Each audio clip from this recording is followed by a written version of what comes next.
his heart being now riveted to a particular object. Everything with which he was concerned appeared in a new light. He could not now bear the thought of living at such a distance as Jamaica for 4 or 5 years, and therefore determined not to go thither. He dared not communicate with his father on this point, but, instead of 3 days, he stayed 3 weeks in Kent, till the ship had sailed, and then he returned to London. His father, though highly displeased, became reconciled, and in a little time he sailed with a friend of his father's to Venice. In this voyage, being a common sailor, and exposed to the company of his comrades, he began to relax from the sobriety which he had preserved, in some degree, for more than 2 years. Sometimes, pierced with convictions, he made a few feigned efforts, as formerly, to stop, and though not yet absolutely profligate, he was making large strides towards a total apostasy from God. At length he received a remarkable check by a dream, which made a very strong, though not abiding impression upon his mind. I shall relate this dream in his own words, referring to the narrative those who wish to know his opinion of dreams, and his application of this one in particular to his own circumstances. The scene presented to my imagination was the harbour of Venice, where we had lately been. I thought it was night, and my watch upon the deck, and that, as I was walking to and fro by myself, a person came to me, I do not remember from whence, and brought me a ring, with an express charge to keep it carefully, assuring me that while I preserved that ring I should be happy and successful, but, if I lost or parted with it, I must expect nothing but trouble and misery. I accepted the present, and the terms willingly, not in the least doubting my own care to preserve it, and highly satisfied to have my happiness in my own keeping.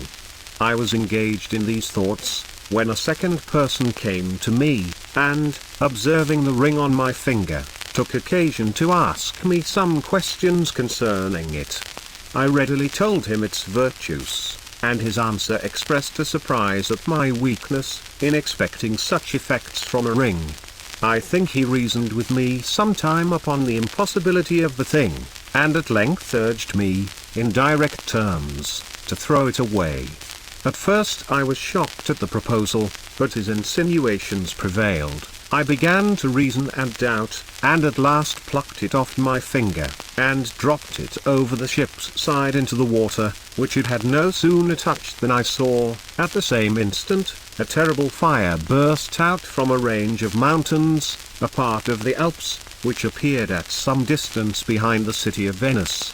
I saw the hills as distinct as if awake, and that they were all in flames.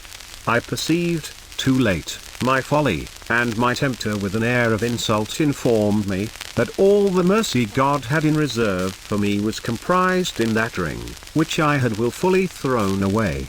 I understood, that I must now go with him to the burning mountains, and that all the flames I saw were kindled on my account. I trembled, and was in a great agony, so that it was surprising I did not then awake, but my dream continued.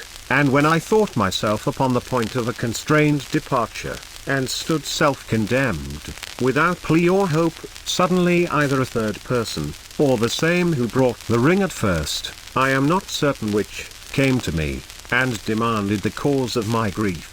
I told him the plain case, confessing that I had ruined myself wilfully, and deserved no pity. He blamed my rashness, and asked if I should be wiser, supposing I had my ring again. I could hardly answer to this, for I thought it was gone beyond recall. I believe indeed, I had not time to answer, before I saw this unexpected friend go down under the water, just in the spot where I had dropped it, and he soon returned, bringing the ring with him. The moment he came on board, the flames in the mountains were extinguished, and my seducer left me. Then was the prey taken from the hand of the mighty, and the lawful captive delivered. My fears were at an end, and with joy and gratitude I approached my kind deliverer to receive the ring again, but he refused to return it and spoke to this effect: if you should be entrusted with this ring again, you would very soon bring yourself into the same distress. You are not able to keep it, but I will preserve it for you, and whenever it is needful will produce it on your behalf. Upon this I awoke, in a state of mind not to be described. I could hardly eat, or sleep, or transact my necessary business for 2 or 3 days, but the impression soon wore off, and in a little time I totally forgot it, and I think it hardly occurred to my mind again till several years afterwards.